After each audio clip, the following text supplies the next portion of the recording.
నేను చెప్పే ఈ 8 పాయింట్స్ కూడా మీరు మైండ్‌లో పెట్టుకొని కటింగ్ చేసుకుంటే గన మీకింకా బ్లౌజ్ కటింగ్‌లో అనేది తిరిగే ఉండదండి. ఏదైనా కూడా ఈజీగా అనేది కటింగ్ చేయొచ్చు. తర్వాత ఈ వీడియో అనేది ముఖ్యంగా కొత్త వారికి, తర్వాత తెలిసి అంటే మిషన్ కుట్టేకి వచ్చి తర్వాత కొన్ని కొన్ని ఫిట్టింగ్ కుదరక చాలా బాధపడే వాళ్ళకి ఈ వీడియో అనేది చాలా హెల్ప్ అవుతుంది. ఈ 8 పాయింట్స్ మీరు తెలుసుకొని కటింగ్ చేస్తే ఫినిషింగ్ అనేది నీట్‌గా ఉంటుంది. తర్వాత ఫిట్టింగ్ కూడా మనకి సూపర్‌గా ఉంటుందండి. ఈ 8 పాయింట్స్ అనేది చాలా అంటే చాలా ఇంపార్టెంట్. అవి ఏమి అనేది నేను ఈ వీడియో ఎండ్ వరకు చూడండి, మీకే క్లారిటీ వస్తుంది. ఎందుకంటే డైరెక్ట్‌గా మీరే చూస్తారు కాబట్టి. ఫస్ట్ అయితే నేను బ్యాక్ పార్ట్ ఆధారంగా ఫ్రంట్ పార్ట్‌ని మార్కింగ్ చేస్తున్నాను ఇక్కడ. బ్యాక్ పార్ట్‌లో ఏం చేంజ్ చేయాలో కూడా నేను చూపిస్తాను. మిడిల్‌లో వస్తే వస్తుందండి అది. ఫస్ట్ ఇక్కడ చూడండి, ఫ్రంట్ పార్ట్ ఈ విధంగా మార్కింగ్ తీసేసుకున్న తర్వాత నెక్‌నైతే మార్కింగ్ చేసేసుకొని ఇక్కడ 3 ఇంచెస్కి అయితే మార్కింగ్ చేసుకుంటున్నాను. ఫ్రంట్ పార్ట్ ఎప్పుడైనా కూడా బ్రాడ్గానే ఉండాలి. అంటే బ్రాడ్గా అంటే ఎక్కువ కాదు, ఖచ్చితంగా షోల్డర్ కంటే కింద బ్రాడ్గానే ఉండాలి. అప్పుడే మనకి నెక్ అనేది రౌండ్ షేప్ వస్తుంది, యూ షేప్ వస్తుంది. లేకుంటే కనుక మీకు వీ షేప్ వస్తుంది. ఆ విధంగా ఉండకూడదండి. ఇప్పుడు చెప్పేది నేను ఒక పాయింట్, అంటే ఈ 8 పాయింట్లో కూడా ఈ పాయింట్ అనేది ఒక పాయింట్ అన్నట్టు. ఈ పాయింట్ అనేది చాలా అంటే చాలా ఇంపార్టెంట్. ఫస్ట్ ఈ పక్కకి నేను ఒక పావించి అనేది మార్కింగ్ చేసుకున్నా కదా, నార్మల్ దానికంటే లోపలికి మార్కింగ్ చేసుకున్నాను. ఇక్కడ నుంచి 1.5 అనేది మనం ఇక్కడ మార్కింగ్ చేసుకోవాలి.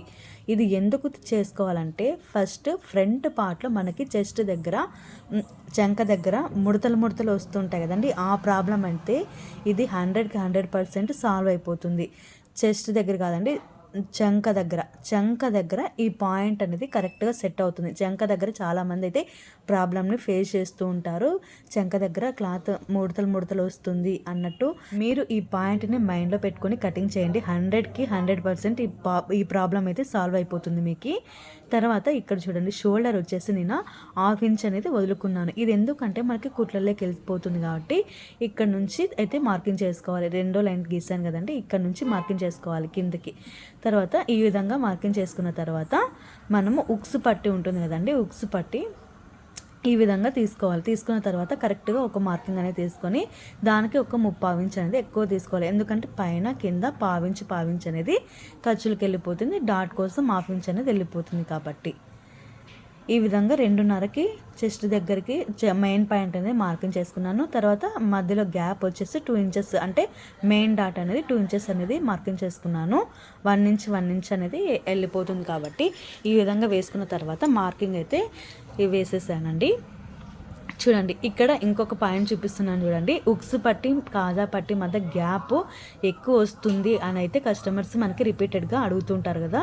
సో ఆ ప్రాబ్లం కూడా ఇక్కడైతే మీకు రిజాల్వ్ అయిపోతుంది. ఫస్ట్ అయితే నేను బ్యాక్ పార్ట్ని చూపిస్తున్నాను చూడండి. ఇది అనేది బ్యాక్ పార్ట్ ఆధారంగానే మనం అనేది గీసుకోవాలి. ఇక్కడ కూడా చూడండి, మీకు ఇంకొకసారి ఎక్స్ప్లెయిన్ చేస్తున్నాను. చెస్ట్ దగ్గర అంటే అదేనండి, చంక దగ్గర మనకి ముడతలు రాకుండా ఉండాలంటే ఖచ్చితంగా ఈ టిప్ని అయితే ఫాలో అవ్వండి. పైన చూపించారు కదా అది. తర్వాత ఇక్కడ బ్యాక్ పార్ట్ని మనం ఫస్ట్ మెజర్మెంట్ చేస్తున్నాం. ఇక్కడ నాకు ఖచ్చితంగా 11 ఇంచెస్ వచ్చింది బ్యాక్ పార్ట్ వెడల్పు. అందులో 1 ఇంచ్ అనేది తీసేసేయాలి. ఆ 1 ఇంచ్ ఎందుకంటే డాట్స్ కోసం. తర్వాత ఇక్కడ 3.5 అనేది వచ్చింది కదా, మరి ఇక్కడ 3.5 నుంచి మనం మార్కింగ్ చేసుకోవాలి.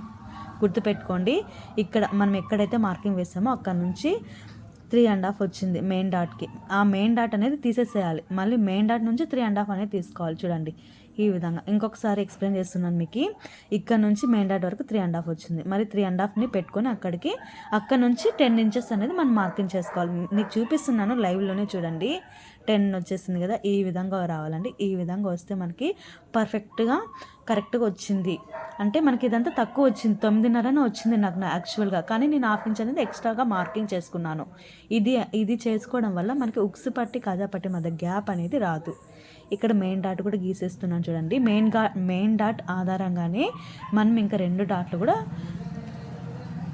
మార్కింగ్ చేసుకోవాల్సి ఉంటుంది. ఈ మెయిన్ డాట్ అనేది చాలా అంటే చాలా ఇంపార్టెంట్. మెయిన్ డాట్ అనేది పొడవు 2.5 పెట్టుకోండి, సరిపోతుంది. లేదు అంటే కస్టమర్ బ్లౌజ్ ఇచ్చారు కదా, ఆది బ్లౌజ్ ప్రకారంగా కూడా మీరు పెట్టుకోండి. ఒకవేళ మీకు మధ్యలో కప్ షేప్ అనేది రౌండ్గా కాకుండా కొద్దిగా రావాలంటే షార్ప్గా కొంచెం మనం మార్కింగ్ వేసాం కదండి, దానికంటే కొంచెం పైకి ఇది చేసుకుంటే మీకు మార్కింగ్ కరెక్ట్గా మనకి షేప్ అనేది వస్తుంది. అంటే షార్ప్ షేప్ అయితే వస్తుంది. చూడండి అయిపోయింది కదా. ఇప్పుడు మీకైతే ఒక ప్రాబ్లం అంటే 2 పాయింట్లు అయితే మీకు కంప్లీట్ చేశాను. ఇప్పుడు థర్డ్ పాయింట్ చూపిస్తున్నా కదండి, ఇది అనేది థర్డ్ పాయింట్. చెస్ట్ పాయింట్ అనేది మనకి ఖచ్చితంగా మెజర్ చేసుకోవాలి. చెస్ట్ పాయింట్ నడుం పాయింట్కి ఒక 1 ఇంచ్ అనేది ఎక్స్ట్రాగా మార్కింగ్ చేసుకుంటాము. తర్వాత ఇంకొక మోడల్ కూడా నేను చూపించాను లైవ్లో అనేది, ఈ బ్లౌజ్ కటింగ్ లైవ్లో చూపించానండి. అది ఏంటి అంటే చెస్ట్ పాయింట్ ఏ విధంగా మనం తీసుకోవాలంటే ఉక్స్ పట్టి ఉంటుంది కదండి, ఉక్స్ పట్టి కుట్టు ఉంటుంది కదా, అక్కడ నుంచి మెజర్ చేసుకోవాలి. మీకు అది లైవ్లో నేనైతే చూపించాను. ఒకవేళ మీకు అది కాకుండా నేను నెక్స్ట్ వీడియోలోనే మీకు చూపిస్తాను. ఇది థర్డ్ పాయింట్. బ్యాక్ పార్ట్లో చెస్ట్ పాయింట్ అనేది 3వ పాయింట్. 3 పాయింట్లు అయితే కంప్లీట్ అయ్యాయి. ఇది వచ్చేసి 4th point, shoulder dropping problem.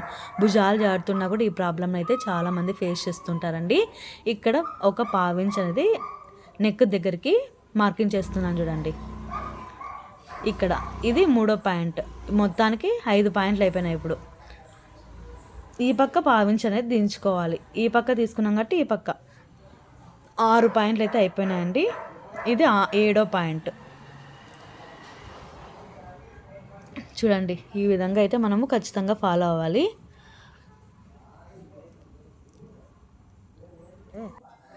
ఇలా చేయడం వల్ల మనకి నెక్కి పట్టినట్టు వస్తుందండి. అంటే షోల్డర్ డ్రాపింగ్ ఆ ప్రాబ్లం అనేది మనకి 90% అయితే సాల్వ్ అయిపోతుంది. ఇలా కొన్ని టిప్స్ని మనం ఫాలో అయితే కరెక్ట్గా నిజంగా అంటే ఇంకా మీకు టైలరింగ్లో అనేది తిరిగే ఉండదండి. ఈ టిప్స్ని అన్నీ ఫాలో అయ్యి మీరైతే స్టిచ్చింగ్ అనేది చేయండి, మీకైతే పర్ఫెక్ట్గా అయితే వస్తుంది. ఇంకా మెయిన్ డాట్ వచ్చేసి 8th, మెయిన్ డాట్ వచ్చేసి మనకి 8 పాయింట్ అంటే పాయింట్ 8 మనం ఇంపార్టెంట్ పాయింట్స్ 8 చెప్పుకున్నాం కదా, అది మెయిన్ డాట్ అనేది ఖచ్చితంగా అది సైజుని బట్టి అయితే మనం మార్కింగ్ చేసుకోవాల్సి ఉంటుంది.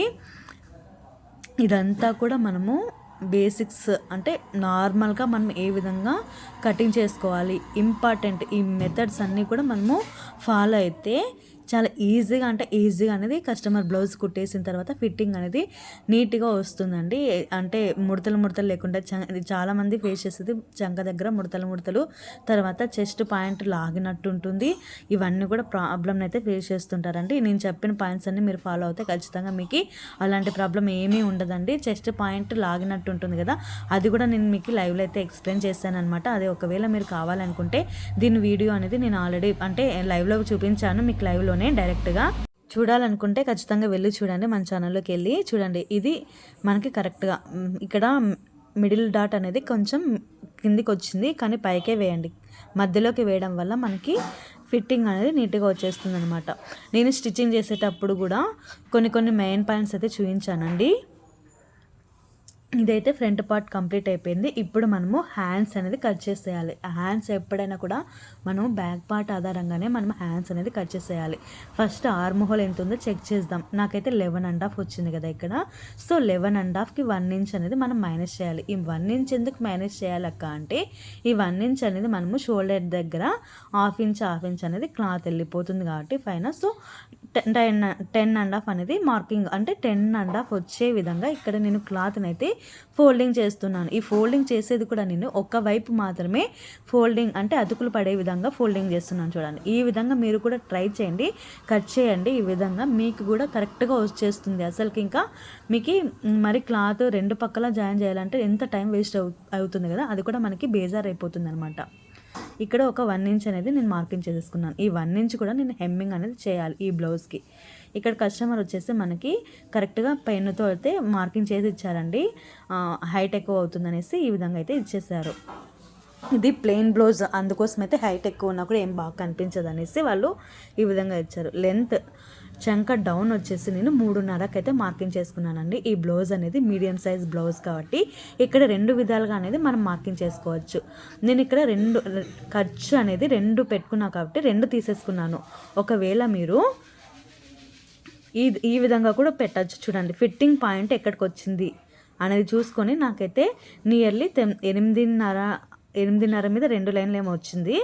అది ఈ విధంగా పెట్టేసుకోవాలి. ఫస్ట్ ఇంకొకసారి చూపిస్తున్నాను చూడండి. ఇక్కడ పాయింట్ అనేది కరెక్ట్గా లాగండి, లేకుంటే కన్నా మీకు తక్కువే వస్తుంది, ఎక్కువ అయితే రాదు. లాగి నీట్గా పెట్టేసుకోండి. ఈ విధంగా పెట్టేసుకున్న తర్వాత 8.5 మీద నాకు 2 లైన్లు వచ్చింది. కానీ నేను ఇక్కడ లైన్ వేసింది 8.5కే, కానీ నాకు 2 ఇంచులకి మార్కింగ్ చేసినా కూడా కరెక్ట్గానే వచ్చింది. తర్వాత పైన అనేది ఈ విధంగా మార్కింగ్ వేసేసుకొని 2 ఇంచెస్కి, తర్వాత ఒక లైన్ అనేది అక్కడి నుంచి ఇక్కడికి వేసేసుకున్న తర్వాత మిడిల్లోకి ఫోల్డ్ చేయండి. ఈ విధంగా ఫోల్డ్ చేసేసి ఒక డాట్ అనేది వేసేసుకోండి. ఇక్కడ నుంచి ఈ విధంగా నేను చూపిస్తున్నా కదా, ఇక్కడ సేమ్ ఇదే విధంగానే మీరు కూడా మార్కింగ్ చేయండి. 2 ఇంచెస్ దగ్గర కొంచెం అనేది డౌన్ ఇచ్చేసుకున్న తర్వాత ఈ విధంగా మరి హైట్ చేసుకొని ఈ విధంగా మార్కింగ్ అనేది కలిపేసుకోవాలి. ఇదే అండి పర్ఫెక్ట్గా మనకి ఫిట్టింగ్ అనేది రావడం. పిన్న పాయింట్స్ అన్నీ మీరు కరెక్ట్గా ఫాలో అవ్వండి. ఫిట్టింగ్ ఎందుకు రాదు నేను చూస్తాను. అంత బాగా వస్తుంది, అంత నమ్మకం ఉందంటే ఖచ్చితంగా బాగా వస్తుందని కదా.